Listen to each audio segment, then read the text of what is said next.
ಬಾಳು ಬೆಳಗಿಸೋ ಬಾದಿವನಿ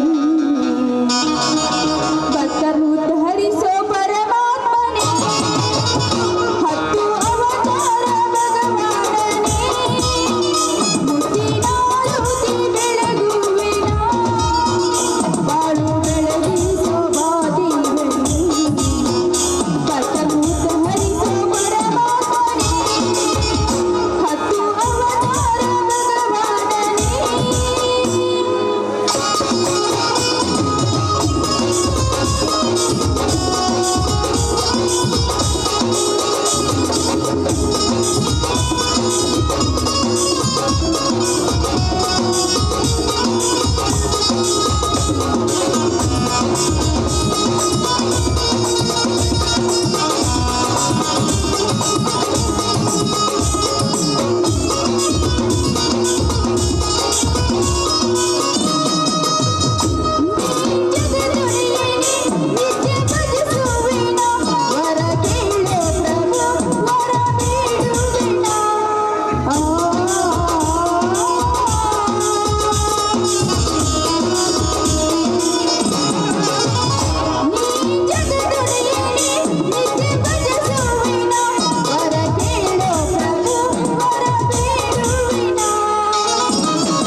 ಅಪ್ಪ ತಂದೆ ಜಗದೊಡೆಯನೇ ಈ ಬಡವರ ಬಾಳಿಗೆ ಬೆಳಕಾಗಿ ಈ ಬಡವರ ಬಂದ ಕಷ್ಟವನ್ನು ದೂರ ಮಾಡಿ ಈ ಬಡವರನ್ನು ಕೈ ಹಿಡಿದು ನಡೆಸೋ ಬಾರ ನಿನ್ನನ್ನೇ ಕುಡಿದೀವ ನಿನ್ನನ್ನೇ ಕುಡಿದೆ ನನ್ನ ಪತಿ ದೇವರನ್ನು ನನ್ನ ಮೈದರ ರಕ್ಷಿಸೋ ನಿನ್ನನ್ನೇ ಕುಡಿದೆ ದೇವ ನಿನ್ನನ್ನೇ ಕುಡಿದೆ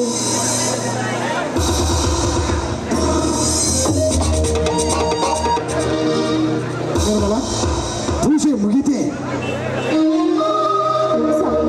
ಬನ್ನಿ ಸ್ವಾಮಿ ಈಗ ತಾನೇ ಆ ದೇವರ ಪೂಜೆ ಮಾಡಿದೆ ನೀವು ಪ್ರಸಾದ ತೆಗೆದುಕೊ ಬನ್ರಿ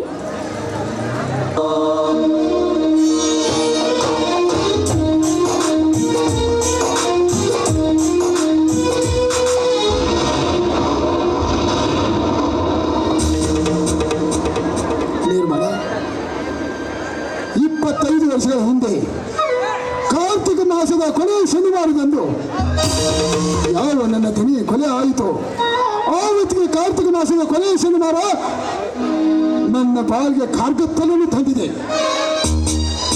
ಅಂದಾಗ ಅಂದಿನಿಂದ ಇಲ್ಲಿವರೆಗೂ ಯಾವತ್ತಾದರೂ ನಾನು ಈ ದೇವರಿಗೆ ಕೈ ಮುಗಿದು ಭಕ್ತಿ ಭಾವದಿಂದ ಬೇಡಿಕೊಂಡಿದ್ದೀನಿ ಪ್ರಸಾದವನ್ನು ಸ್ವೀಕರಿಸಿದ್ದೀನಿ ಯಾವತ್ತು ಆ ನನ್ನ ದನಿಗಳ ಕೊಲೆ ಆಯಿತು ಆವತ್ತು ಈ ದೇವರಿಗೆ ನಾನು ಧಿಕ್ಕಾರ ಹಾಕಿದ್ದೇನೆ ಆ ಸಂತೋಷ ಉಲ್ಲಾಸ ಮರಳಿ ನನ್ನ ಬಾಯಿಗೆ ಎಂದೆಂದೂ ಬರಲಾರದು ನಿರ್ಮಲ ಎಂದೆಂದಿಗೂ ಬರಲಾರದು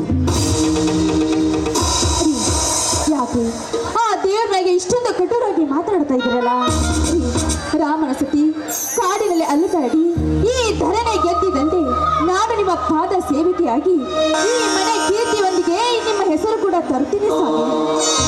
ಹೌದು ಕಣೆ. ನಿನ್ನ ಮಾತನ್ನು ನಿಜ. ಆದ್ರೆ ಏನ್ ಮಾಡುದು, ಕಲ್ಲು ಗುಡಿಯಲ್ಲಿ ಕಲ್ಲಾಗಿ ಕಲ್ಲು ಮುಚ್ಕೊಂಡು ಕೂತಿದ್ದಾನೆ ಆ ನಿನ್ನ ಕಲ್ಲು ದೇವರು. ನ್ಯಾಯ ನೀತಿ ಧರ್ಮದ ತಲೆ ಮೇಲಿಟ್ಟು ಅವಕಾಶದ ಕೊಟ್ಟು ನಿನ್ನ ಶ್ರೀಮಂತರಿಗೆ ಬೆಲೆ ಕೊಡ್ತಾನೆ ನಿನ್ನ ದೇವರು. ಧರ್ಮವಂತರಿಗೆ ಬೆಲೆ ಎಲ್ಲೂ ಕೊಡುವುದಿಲ್ಲ ನಿರ್ಮಲ, ಯಾವಾಗೂ ಕೊಡುವುದಿಲ್ಲ. ರೀ ಏನ್ರಿ ಇದು? ನೀವು ಮಾತನಾಡೋ ಮಾತು ನನಗೊಂದು ಅರ್ಥ ಆಗ್ತಾ ಇಲ್ಲ. ಬನ್ನಿ, ಹೀಗೆ ಹೊಲದಿಂದ ಕೆಲಸ ಮಾಡಿ ಸುಸ್ತಾಗಿ ಬಂದಿದ್ದೀರಾ. ಕೈಕಾಮುಖ ತೊಳ್ಕೊಂಡು ಮೊದಲ ಆ ದೇವರಿಗೆ ನಮಸ್ಕರಿಸಿ ಬನ್ನಿ. ನಿರ್ಮಲ, ಯಾವತ್ತಾದ್ರೂ ನಾನು ತಮ್ಮನನ್ನು ಬಿಟ್ಟು ಊಟ ಮಾಡೋದು ಉಂಟೆ. ಈಗ ತಮ್ಮನೇ ಬರ್ತಾನೆ, ಅವರಿಂದ ಎಲ್ಲರೂ ಕೂಡಿ ಊಟ ಮಾಡೋಣ.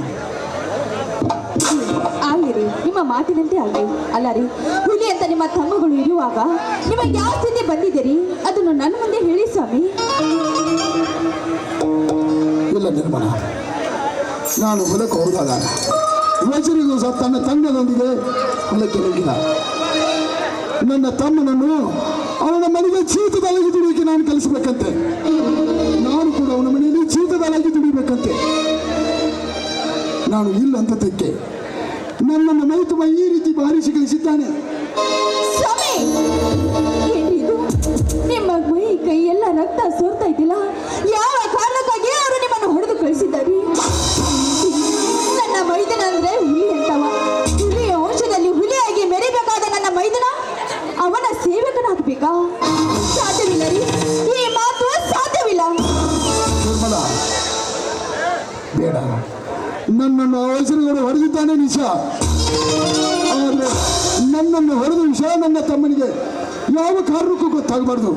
ಯಾಕಂದ್ರೆ ನನ್ನ ತಮ್ಮ ಮನೆಯ ಮುಂಗೋಪಿ ಯಾವ ಸಮಯ ಸಂದರ್ಭವನ್ನು ಆಲಿಸಿದೆ, ಯಾವುದನ್ನು ವಿಚಾರ ಮಾಡಿದೆ, ಒಂದೇ ವೇಟಿಗೆ ಹೋಗಿ ತುಂಡು ತುಂಡಾಗಿ ಕತ್ತರಿಸಿ ಬಿಸಾಕಿ ಹಾಕಿಬಿಡ್ತಾನೆ ಆ ವಚನಗಳು ಶ್ರೀಮಂತನನ್ನು.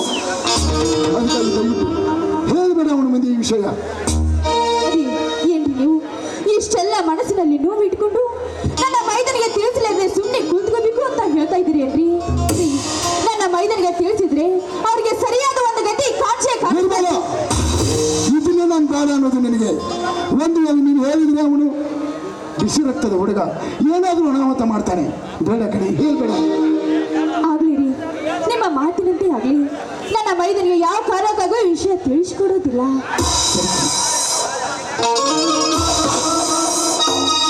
ನಿರ್ಮಲ, ತಮ್ಮ ಬಂದ ಹಾಗೆ ಇದೆ, ಇಲ್ಲಿ ಬರ್ತಾ ಇದ್ದಾನೆ. ನಾನು ಬಂದೆ. ಮೈದನ ಬಾ ಮೈದನ, ಈಗ ಬಂದೇನಪ್ಪ.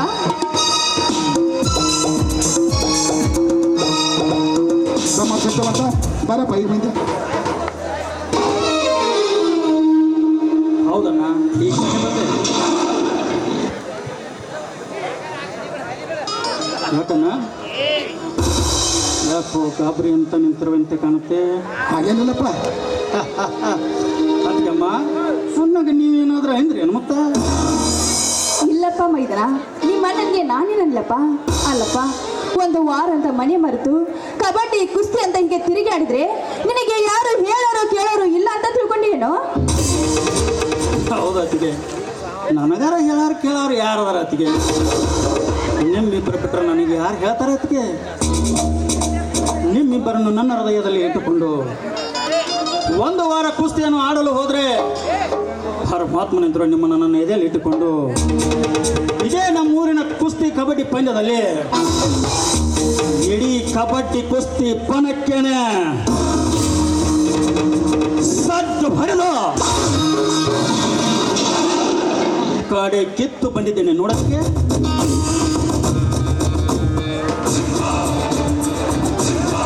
ಅಮ್ಮ, ಕಡೆ ತಗೊಂಡ್ ಬಂದಿದ್ದೀಯಾ? ಹೌದಣ್ಣ, ಸಂತೋಷವಾಯ್ತು, ತುಂಬಾ ಸಂತೋಷವಾಯ್ತು. ಅಣ್ಣ, ಯಾಕಣ್ಣ ಇವತ್ತು ನೀನು ಈ ಥರ ಮಾತಾಡ್ತಿದೀಯಾ?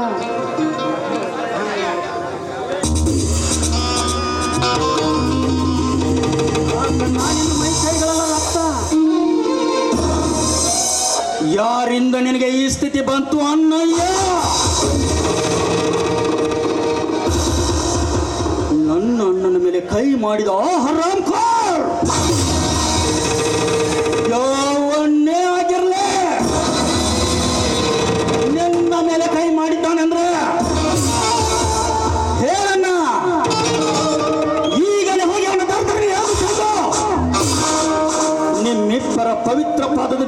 ಹಾಕಿಬಿಡ್ತೀನಿ ಅಣ್ಣ. ಹೇಳಣ್ಣ, ಬೇಗ ಹೇಳು. ತಮ್ಮ, ನನ್ನ ಯಾರೂ ಬೈದಿಲ್ಲ ಬಡದಿಲ್ಲ. ಮಣ್ಣು ಹೊಸ ಹೊರಗಳು ತಂದಿದ್ದಿಲ್ಲ. ಸ್ವಲ್ಪ ಹೊಲದಲ್ಲಿ ನೆಂಟು ಹೊಡ್ಯಾಕ್ತಿದ್ನೆ.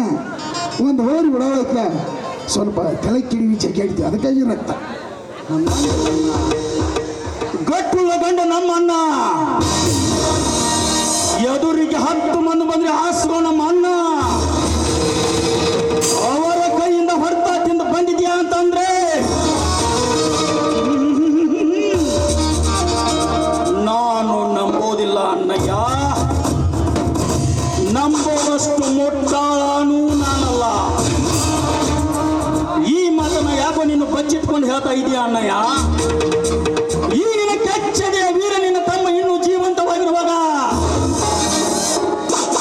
ಅದ್ಯಾವ ಹರಾಮ್ ಕೋರ್ ನಿನ್ನ ಮೇಲೆ ಕೈ ಮಾಡಿದನನ್ನ?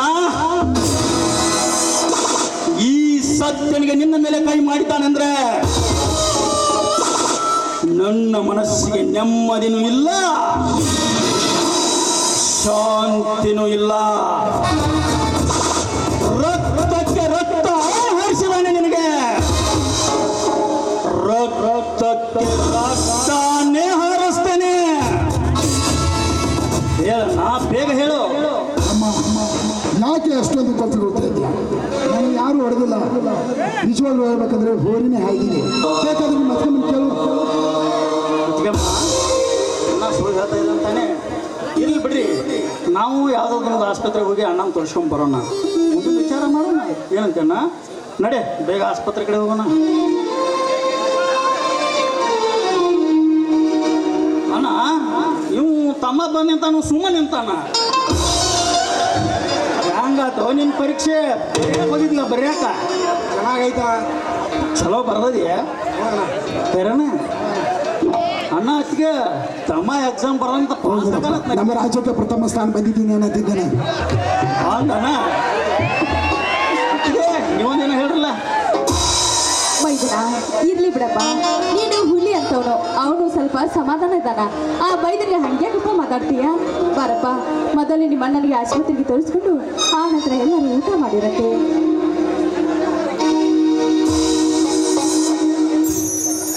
ಅಣ್ಣ ಅತ್ತಿಗೆ ತಮ್ಮ ಯಾಕೋ ಹೆವರಾಕತ್ತಾನ, ಒಂದಿಟ್ಟು ರೆಡಿ ಮಾಡ್ಕೊಂಡು ಬರ್ತನವನ. ನಮ್ಮ ಹತ್ರ ಇದೇ ಸಂತೋಷದಾಗ ಒಂದೇನಾರು ಹಾಡು ಹಾಡು ನೋಡ್ರಿ. ಆಗ್ಲಿಯಪ್ಪ, ನೀನು ಆಸೆ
ಮೈದನ ಬನ್ರಪ್ಪ, ಎಲ್ಲರೂ ಸೇರಿ ಊಟ ಮಾಡೋಣ. ಆಯ್ತು ನಡ್ರಿ ಅತ್ತಿಗೆ.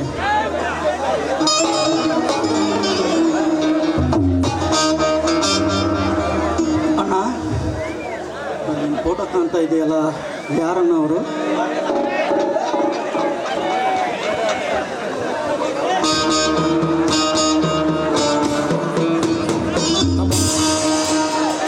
ಆ ಭಾವಚಿತ್ರದಲ್ಲಿ ಇದ್ದಾರಲ್ಲ ಅವರು ದೊಡ್ಡ ಮಹಾತ್ಮರ ಹೋಗಿದ್ದವರಪ್ಪ. 25 ವರ್ಷಗಳ ಹಿಂದೆ ಸುತ್ತು 60 ಹಳ್ಳಿಯಲ್ಲಿ ಅರಸರಾದವರು. ಸುತ್ತು 60 ಹಳ್ಳಿ ಜನ ಅವರನ್ನು ಕಂಡರೆ ಭಕ್ತಿ ಭಾವದಿಂದ ಕೈ ಮುಗಿತಿದ್ರು. ನಡೆದಾಡು ದೇವರೇ ಎಂದು ಮಾತನಾಡ್ತಾ ಇದ್ದರು. ಒಂದು ದಿನ ಯಾರಿಲ್ಲದ ಸಮಯದಲ್ಲಿ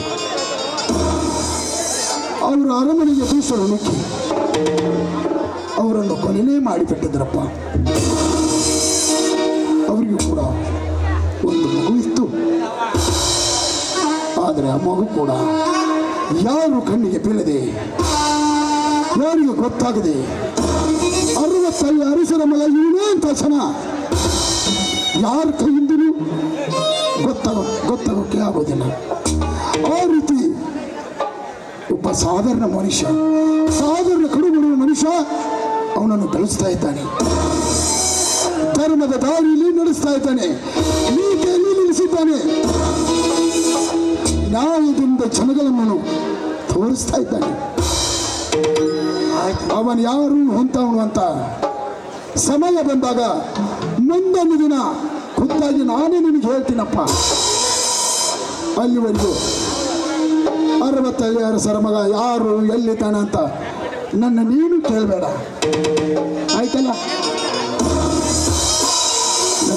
ಮಾಡೋಣ, ನಡೆಯೋಣ.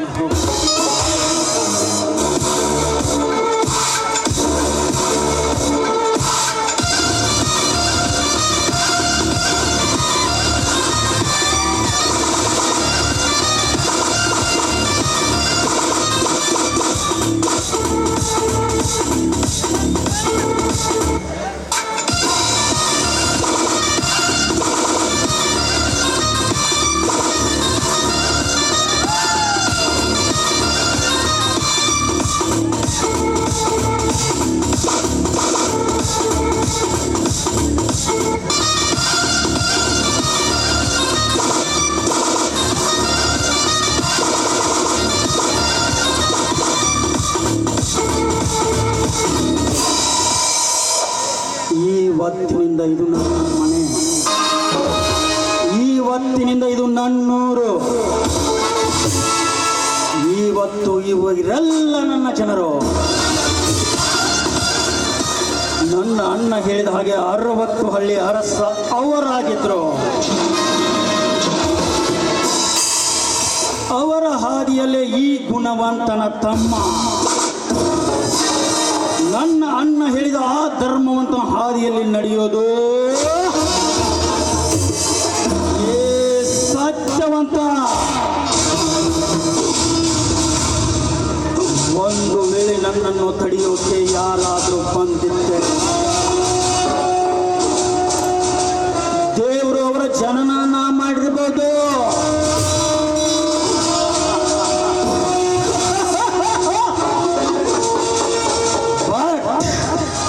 ಅವರ ಮರಣ ಮಾತ್ರ ನನ್ನ ಕೈಯಲ್ಲೇ. ಇದು ಸತ್ಯ ಕಟ್ಟಿದ ಸಾಮ್ರಾಜ್ಯ. ಈ ಸತ್ಯ ಕಟ್ಟಿದ ಸಾಮ್ರಾಜ್ಯದಲ್ಲಿ ನಾಗ ಸರ್ಪ ಯಾವುದಾದ್ರೂ ಬಂದಿದ್ದ ಆದ್ರೆ ಹಾವಿನ ಹಲ್ಲಿನಲ್ಲಿ ಮಾತ್ರ ವಿಷ. ಈ ಸತ್ಯವಂತನಿಗೆ ಮೈ ತುಂಬ ವಿಷ. ಒಂದು ಸಾಲಿಯದ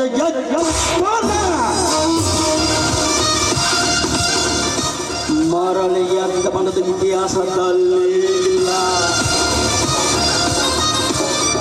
ಇನ್ನು ಮುಂದೆ ಯಾರಾದರೂ ಈ ನಮ್ಮೂರಿಗೆ ಕಾಲಿಡಬೇಕಾದ್ರೆ ಸತ್ಯವಂತರ ಪರ್ಮಿಷನ್ ತಗೊಂಡು ಬರಬೇಕು. ಈ ಗೊತ್ತ ನನ್ನ ಪರ್ಮಿಷನ್ ತಗೊಂಡೇ ಬರಬೇಕು. ಒಂದು ವೇಳೆ ಅವರು ಬರುವ ಉದ್ದೇಶ ಚೆನ್ನಾಗಿದ್ದರೆ